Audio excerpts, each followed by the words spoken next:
Gusto mo ba ng bag na pang-aurahan pero super mura lang? Papakita ko sa inyo yung bag ko. Ang daming nagagandahan dito sa bag ko na 'to at akala nila mamahalin.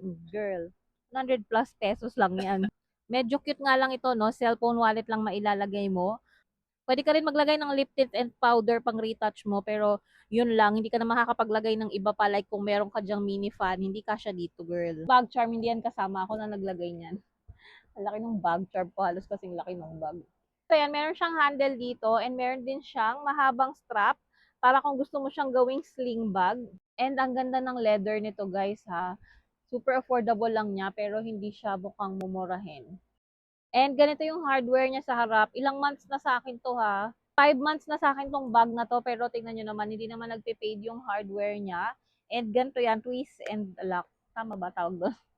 Basta iti-twist mo lang siya ganyan, open na siya. And sa loob, simple lang siya. Ganito lang yung loob niya. Wala siyang pocket, wala siyang anything, ganyan lang yung loob.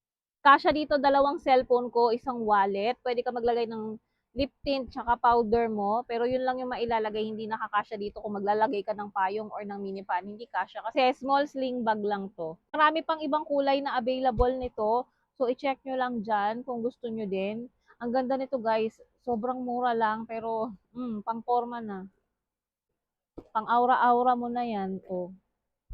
'Di ba? Afford na afford mo to sis, kaya ano pang hinihintay mo, i-check out mo na dyan.